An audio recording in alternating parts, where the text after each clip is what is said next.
Oh, hi. You just caught me here at the court of Akbar the Great. They're doing some really important stuff right now, so I'm trying to be quiet. But that leads us to the lecture that we're about to go through. We're going to be looking at the three count them, gunpowder empires. We're going to be looking at the Ottoman Empire, the Safavid Empire, and then the Mughal Empire here. We're going to see how each of these evolved and the main political, religious, and social components of each empire. And so, hopefully, by the end of this lecture, you'll have a better understanding of what it was that the Europeans were fighting against and the Europeans were trying to get away from whenever they started their age of exploration and age of conquest, which we'll be looking at next week. So, without further ado, I'm going to get out of here and start the lecture. So we'll go ahead and get started here by giving a bit of a background on the rise of Islam before we look at the fracturing of Islam. We need to see where it came from in a very brief manner. So, the beginning of Islam is in 622 CE. In the year 622 is when the Prophet Muhammad receives his vision and begins the expansion out into Saudi Arabia and into or the Arabian Peninsula and what is now Saudi Arabia. So during that time, within the first 10 years, Muhammad is able to convert or conquer the entirety of the Arabian Peninsula. And then after that, Islam continues to expand into the Middle East, into Persia, and then into Africa, and then ultimately by 750 you have the Islamic empires, the Umayyad dynasty to be specific, uh, making it all the way into modern day France and almost completely conquering all of the Iberian Peninsula. So this all happens in the first millennia CE. Now, one of the reasons why you don't see such a continued push by Islam is that the Prophet Muhammad himself only lives for 10 years after his conversion and after the beginning of the conquest of the Middle East. After the Prophet Muhammad dies in 632, there is this dispute over the uh, succession as the caliph of the Islamic community. And this spreads throughout the Islamic empire. And what this ends up leading to is a schism uh, in this new religion. It happens pretty early within this religion, unlike or very much like in Christianity, you have the divisions of different sects throughout the early Christian church. You have this strong break in Islam, but unlike Christianity, which doesn't have a strong central power just yet, while it's developing, Islam does have a very strong central power. And so when this breaks, it breaks almost completely, and because it is such a new religion, that really does contribute to this breaking. Why this breaking is so divisive and so strong. So this Islamic schism happens, like I said, over the idea of succession. And in this idea of succession, you have two different camps.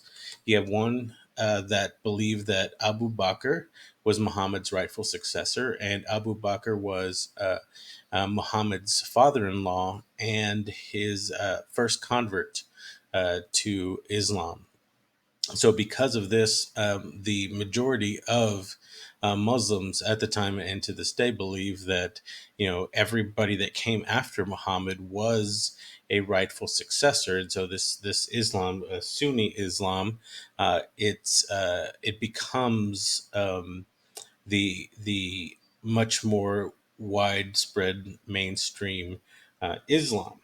However, there is a breakaway known as Shia Islam that believes that Ali, Muhammad's son in law and cousin, should be his rightful successor because there is more blood relation, because Ali was married to one of Muhammad's daughters, and had the blood relation. They believe that he should have been next in line, and ultimately Ali will become the caliph. But during the years in between Abu Bakr and Ali, there are several other caliphs that come in between, and those caliphs in Shia Islam are seen as heretical.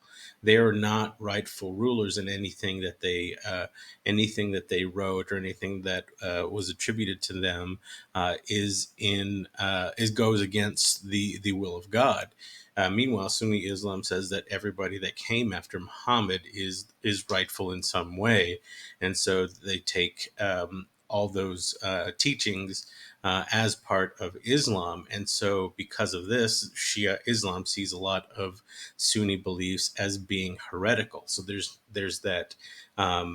is that strong, already from the beginning, a break along religious lines. And not only that, but the majority of Shia Islam are ethnically Persian or ethnically more Eastern than the Sunni Muslims, who were much more ethnically Arabic. And then later will be much more ethnically Turkish, and then ethnically um, North African. So there is also a bit of racial and ethnic issues between Shia and Sunni. So as you can see, Sunni Islam and Shia Islam uh, already from the very beginning have this adversarial adversarial relationship. And so, as the empire continues to grow, these relationships continue to, this adversarial relationship continues to get worse and worse. And eventually, you have this split off of Islam. These Islamic civil wars occur very, very consecutively until by the end of the first millennia, Islam is uh, um, is finding in and of itself, and by the time you get to the 1300s, you have a Islam that is broken up into several different empires, each of them trying to one up the other and control all of Islam. And so these are the empires that we're going to be looking at this week. We're going to be looking at the Ottoman Empire, the Safavid Empire, and the Mughal Empire. And these were all three known as the Gunpowder Empires. And they were known as the Gunpowder Empires because they're the ones that had the control of the gunpowder trade from East Asia, mostly from China. So because they were in between China and Europe, they were able to control the trade of gunpowder, and they were actually able to use gunpowder much more readily to conquer other peoples and to move their way into Africa and Europe. And so these three gunpowder empires are going to be our focus, and I have included here a nice little. This will be in your. This will be in your. What do you call it? Your PowerPoint presentation that I have up online. That kind of gives an overview of what we're going to be looking at. A nice little handy guide that looks at the three empires, at an overview of them. So you have the Ottoman Empire, that is the oldest of these three empires to be looking at, that started in 1299 under Osman I, and ethnically Turkish, Sunni Islam, and they were actually able to reach Europe into Vienna, and they were much more culturally tolerant. The Safavids, however, were a much older empire, or much younger empire, excuse me, that started in 1501 under Shah Ismail I, an ethnically Persian Shia Muslims. They also reached into Europe, and they mainly reached into the Balkans, and they were a lot less culturally tolerant. They were much more into cultural conquest, and they centralized power throughout their empire. And then you had the Mughal Empire, which was founded in 1526. That under Babur, they're more of a Gurkhani North North Indian subcontinent. Sunni Islam as well, and they were much more into trading with Europe and Asia. Not to say that they weren't conquerors, but they basically played middleman between not only Europe and Asia, but also the other Muslim empires. And they were much more into peaceful relations, and being the middlemen in these trades, and flourishing their culture. And with this culture, they wanted to assimilate the different peoples. They have their foundational cores are, as we'll talk about much more, into their foundational core is much more into the um, Hunnic and the Khans, the Hunnic peoples and the Khans, and so they were very adept at assimilation. One of the things that they tried to do was create a new religion known as Dini Ilahi. So this is a nice little overview of the three empires as we go into as we go into the first empire, the Ottoman Empire. So we'll start out looking at the Ottoman Empire.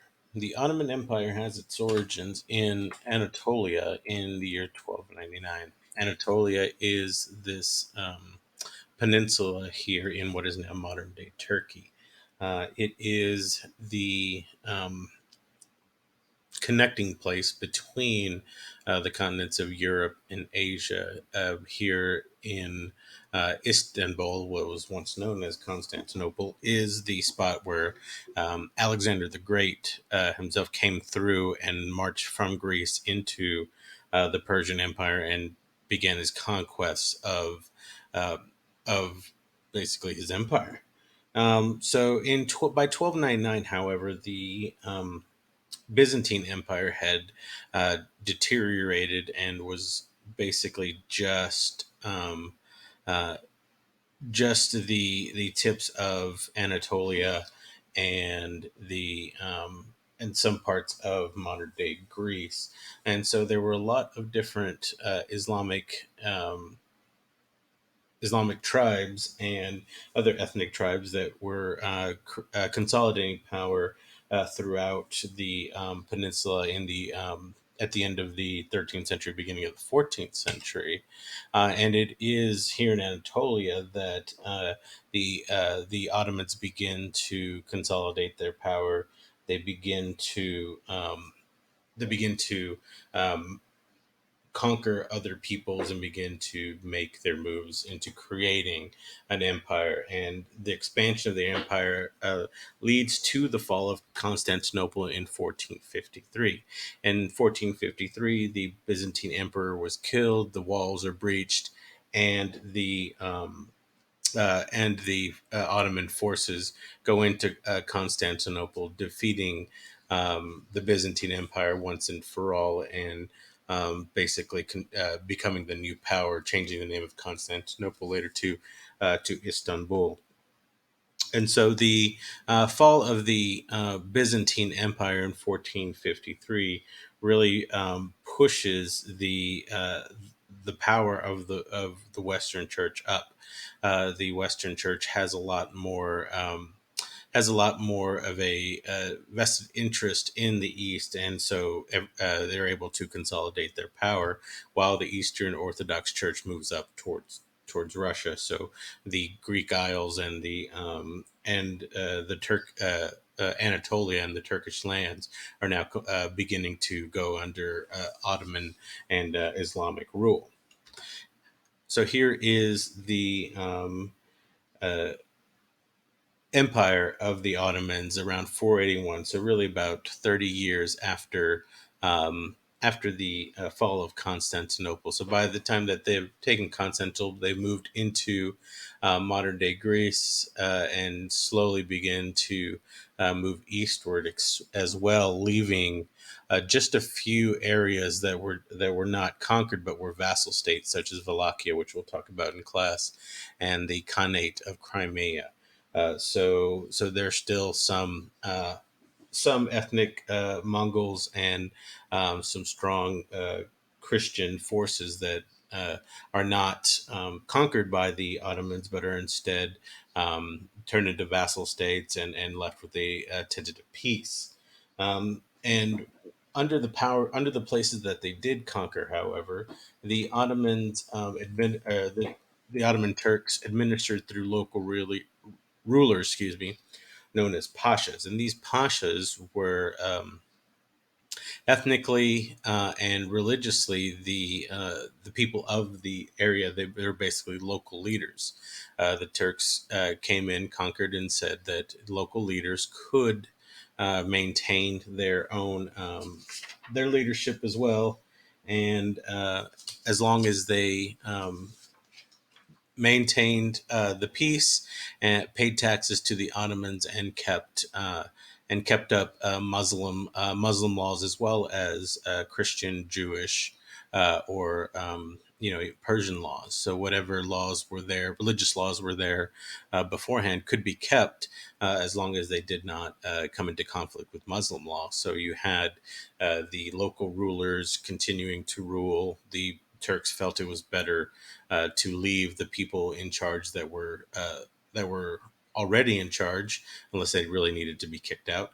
And so they were able to keep the peace a lot better with the local rulers than coming in and completely changing over administration. And so, as they continue their advancement, you see the Turks making their way into Western Asia and Africa. You see the first conflict with the Safavids, we'll be talking about in Persia, in the first couple of decades of the 16th century, and then a continuation of their expansion down into the uh, Arabian Peninsula and even down into Egypt, as Cairo will eventually fall to the Ottoman Empire by 1517. And in this time, you see the continuing advancement of the Turkish armies and the Turkish fleets and the continuing improvement of them. So, as they continue to move forward, the armies and fleets advance westward along the African coast. So, you'll see them continue to move and conquer the north of Africa, basically creating a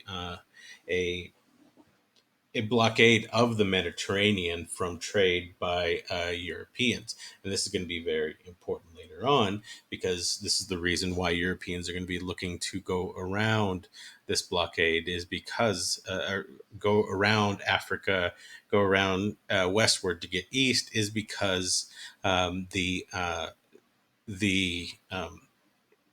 northern tip of northern edge of Africa and most of the Mediterranean is going to be conquered by Muslim forces, and there will, if Europeans want to trade, they're going to have to pay a lot of taxes. So you're looking at from 1517, the beginning of this continued expansion westward along the African coast. And this is going to be very important because if you look at this in 1517, you also have the beginnings of the Reformation.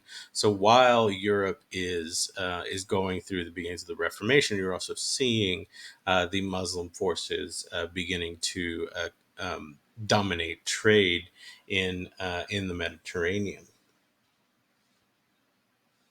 But like I said, the Turkish fleets are advancing along the African coast, and they are beginning this upward trend um, into the powerhouse that the Ottoman Empire will become. And this power is significantly raised under the um, under the leadership of Suleiman the Magnificent, who reigned from 1520 to 1566. And during his many decades of reign, he's able to expand the empire while also being a successful diplomat and warrior. He's going to be able to conquer many of his enemies, but at the same time, he's also going to be able to forge a lot of alliances and uh, begin to look at expansion as not just based on conquest, but also on political movements. And a lot of this political and diplomatic movements that he's looking at are going to be basically marrying off some of his kids to the right families, making sure that he has a lot of familial hold on a lot of the different areas leaderships, and so he's going to be much more important, not just religiously, but also or militarily, but also politically. And then with this expansion, he's going to begin to move into Europe. And it is here in this movement into Europe that something odd happens that hasn't happened in a while. The fact that the Ottoman Empire is actually going to ally with the French against the Hungarians. And so here you have at this time, um, a Calvinist Protestant mix of French against a much more heavily Hungarian force. And Suleiman's going to see that there is political and religious strife amongst the European forces, and he's going to ally with the much more powerful French army, as we talked about last week. By the end of the Hundred Years' War and the beginnings of the Protestant Reformation, you have the French as the strongest force in Europe, and so he's going to see this. Suleiman will, and he'll ally with the French against the Hungarians and be able to push into Hungary because of this. And here is, by the end of Suleiman's reign, the extent of the Ottoman Empire. So by 1481, you just had Wallachia, the Khanate of Crimea, and this area down to Sofia, or excuse me, to Belgrade, basically the extent of the empire north and east, while the south and west, or excuse me, north and west, while the south and east uh, empire was stopped here uh, at the Mediterranean and down into parts of modern day Turkey and Iraq here. But by 1566, he's expanded way down into the Arabian Peninsula through Jerusalem, down into uh, down past Cairo, down into the Nile Delta, and all the way across into modern day Libya and Algeria. So he's taking a lot of land, and you can see exactly how the uh, European forces would be hindered by this Islamic rise here. This is why they're going to be focusing mainly on going around Africa, or uh, going westward into the Americas to get resources, because the Ottoman Empire has completely taken over this area. And this is one of the reasons why Italy, which started the Renaissance and was one of the best trade forces and the best mariners during the early Renaissance, the Southern Renaissance, why they are stifled here as the reign of the Ottomans sort of traps them in, and so they can't really, they can't do anything. I guess they could go in here and trade up north, but you have France, the Holy Roman Empire, and Spain are now much more powerful than the Italian city states, and so you have this blockade here that moves the Renaissance up north, really pushes Renaissance innovation up north into France and into England by 1566. You're looking into the reign of Queen Elizabeth I. And looking at the Renaissance moving up into the Northern Renaissance, which is what most people think of when they think of Renaissance. And that's because, once again, the Ottomans really taken any sort of advantage that that the the Italian city states had, and basically taking it away and giving all that strategic um, ability and economic ability up to the north. So this really, the Ottomans are really changing how Europe operates, and they're really pushing into Europe. So the Turks are advancing up the Danube River, and they with the help of the French have begun to score lots of victories over the Hungarians. They're going up and into the Western Mediterranean, and you're seeing a lot of concern among the Europeans. Well, one of the things that happens is that the other Catholic forces, the other strong forces of the West, begin to push back against the Ottoman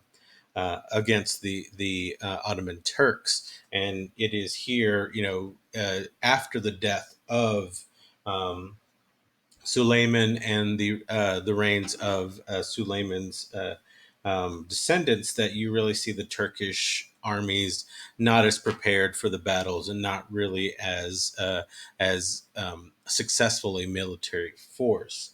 You see the Spanish coming in and destroying the Turkish fleet at the Battle of Lepanto. And this basically destroys a lot of the forward motion of the Turks into the northern Mediterranean. The Turks are still going to control the African coast and into Egypt and the Middle East, but they won't be a force in the northern Mediterranean up here in this the Spanish coast and into the islands of Sicily and Sardinia. Instead, they will basically be here in the southern Mediterranean. But even though they are defeated, they're going to resume their offense and basically advance to the gates of Vienna, where they will ultimately be repulsed by a coalition of European forces known as the Holy League.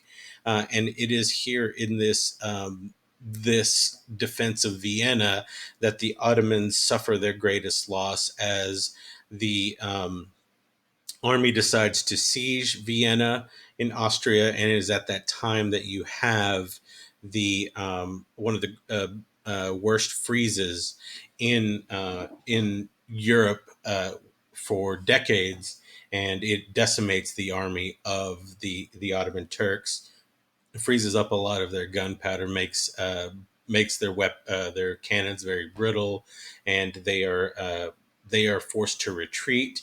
And never again are the Ottomans going to be a threat to Western Europe. By this time, the Ottomans have been defeated, and they begin to turn away, and they have to basically move their expansions eastward, or much more towards Central and Eastern Europe, if they actually want to gain any more control of the European continent. After this, there will be no more of a threat to Western Europe, and so the Ottomans will be basically no more of an issue to Europeans. The Eastern Front will no longer exist for Europeans, and because Europeans are not having to worry about the Eastern Front, about the Ottomans coming in and invading Europe, they are able to completely turn their attention westward and looked towards expansion towards the west and towards the colonies. So by 1699, you were able to see Europe um, basically not having to worry about the Ottoman Empire as far as an invasion force. Later on in the semester, we'll talk about politically how they need to deal with the Ottoman Empire. So here is the Ottoman Empire in 1683, towards the end of their wars with Europe and the uh, end of their great expansion. You see how during these wars, how you're seeing a lot of the Ottoman power wane. You see that the most of North Africa becomes an autonomous vassal state, so they're able to rule themselves independently while still giving tribute to the Ottoman Empire, and that really helps them in consolidating all their forces and being able to march up. But that leaves a lot of autonomy to North Africa. You see that the holy sites of Mecca and Medina also become autonomous territory. So you see the loss of land here um, in the east, as we'll discuss more, and a lot of that has to do with the Safavids, who we'll be talking about. So the Ottoman Empire, even by 1683, as they go towards 1699, that big last loss to the European forces, you see that their power structure is not as not as strong as it was before these wars of conquest. So you're seeing the Ottoman Empire militarily gain a lot of power very quickly, but just as quickly lose that power in these losses as the losses mount up. But what I really want to look at now is the actual politics, uh, social and cultural ideas of the Ottoman Empire. Under the Ottoman Empire, the Sultan was the supreme uh, authority in both a political and military sense. Were uh, they were the be all and end all when it came to politics and when it came to the military. As you can see through the line, the sultans were the person here in charge, and they kept this sort of authority. What happens, however, is that there is a chronic succession struggles as the sultan usually had many children, many wives, and after their death, you would have battles for succession. There was never really a continuum of great leaders. It would just be great leaders would pop up every now and then, such as Suleiman the Magnificent, and then afterwards you'd have a succession of worse and worse leaders, and then another good leader would come up, followed by bad leaders. So chronically, throughout the history of the Ottoman Empire, there were struggles with succession and struggles with power within the Ottoman hierarchy. One of the things that is was sort of unknown and mysterious to Europeans when it came to the Ottomans was the harem. The harem to the Ottoman to Europeans was something that was very very forbidden, very very taboo. The harem in the Ottoman sense was a place where only a place where only the emperor could go. It was only, or excuse me, the sultan could go. It was a place that was kept away from prying eyes, kept away from any sort of um, outside interference. And so Europeans built up this mystique about it because they put their own senses into it, especially as you're looking at much more Victorian era writers past the Renaissance.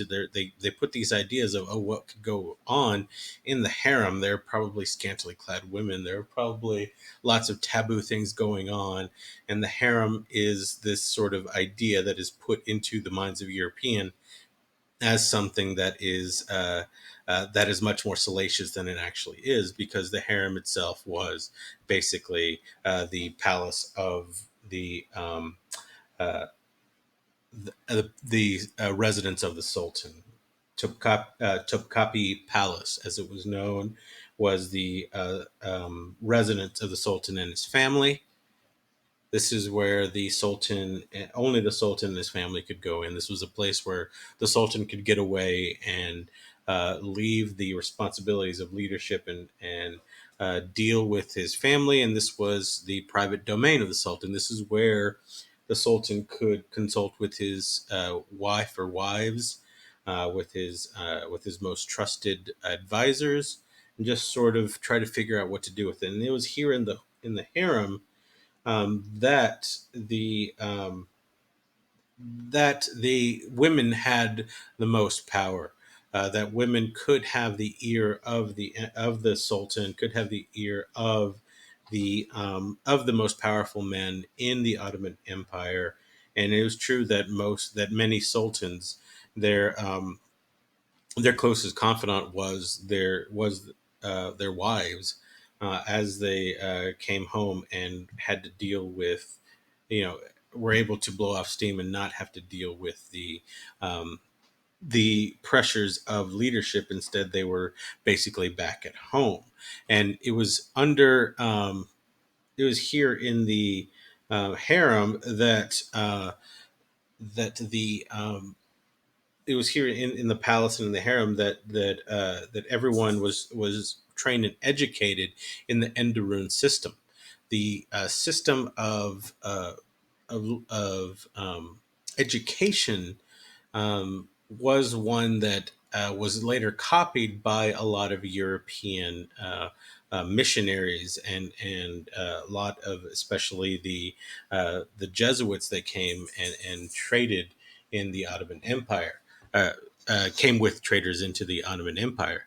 You had in this a very strict system um, of tests and exams that would move you up um, in the education system. And this education system, you can see, should be very familiar to all of us here, because you have an initial school where most people are going to be sent off and become just the ordinary soldiers, educated, literate soldiers, but still normal soldiers nonetheless. And then you're going to have some that go into a much more um, specialized way of being educated with these Enderun schools. These are the ones that are the nobility are mainly going to be moved into, and then some of the people from the some of the commoners might actually go up and be good enough for to be put into the Enderun schools, and they can come out as janissaries, while some can even go up higher into the palace school, where they can become administrators or scientists, teachers, etc. And then out of that, you can even go up even higher and become a vizier or a council member, and then up at the very top, the out of those viziers is picked the grand vizier, or the right hand man of the emperor. And so this should be very familiar, as this could be seen as a rough equivalent of, say, of public school, of college, graduate school, and then getting your PhD up at the very top. So there is definitely exams that move you up and down or excuse me, not down, or just move you up um, the pyramid here, and you can continue your education if you can. Non-Muslims could be educated in this as well, in a system called the Desherme, but the Desherme basically came from kidnapping children from their families and taking them away and never seeing their families again. This is how non-Muslims could be moved into the Enderun system, but for the most part, will go for more. It was a very harsh method to move people into the system. Basically, you had to separate them from their families completely. Now, Ottoman religion was Sunni Islam, and they were very strict adherents to that, but they were able to actually treat minorities much better. They had this a system known as the millet system, where they treated their subjects with relative tolerance. Under the millet system, they had religious courts uh, um, that could enforce the enforce the religious laws of the people. So Jewish people had their own Jewish courts. Christians would have their own Christian courts, and if you were breaking the laws, you could you could be subjected to those laws. Now, as long as they don't contradict the Muslim law, then this is the way that Muslims allowed the different cultural and religious and ethnic minorities to live in relative tolerance. So you had your own system. Holidays could be observed by the different uh, religious groups within the Ottoman Empire. So it was um, a much more tolerant system than otherwise could be seen. However, there were still a lot of social classes. It was divided by occupation.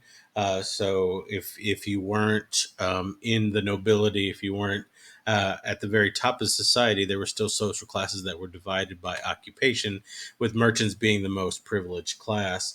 Merchants that could bring in money, bring in goods for the empire, were seen as the most desirable. Laborers were seen as less desirable, et cetera, et cetera. So basically, all the way down to the brokes, the unemployed, the homeless, and then slaves underneath that. So the merchants were definitely the most privileged class and held a lot of power within the Ottoman Empire. As far as women went, the you had the improvement to some degree, and it has to do with a lot of factors. Just like in Renaissance Europe, even though you're seeing an improvement in uh, economic and political fortunes for the empire, women are pretty much seen as lesser than men. There's still a strong patriarchal system at play here. So you have many women. The only role that they can move through and improve themselves is to create a home a place for themselves through the harem, through becoming a wife or a consort or a concubine. The only way to really get move yourself into power was through men. But if you were in that power, you were able to wield a lot of authority, such as the wives of Suleiman, uh, who were very important to him, and his wives were some of the people that he really listened to the most, and probably one of the reasons why he was such a great leader. And it was taking advice from people that wouldn't normally be giving advice. So the women are definitely moving into a better position in the Ottoman Empire, but it's still a subservient position. And so we'll go ahead and stop this first section here, and after this quick break that I'm taking, we will go into the Safavid Empire and looking at the rise of the rivals to the Ottoman Empire and how the rise of the Safavids play to the Ottoman being pulled into a direction that leaves Europe as the much more powerful player in world affairs.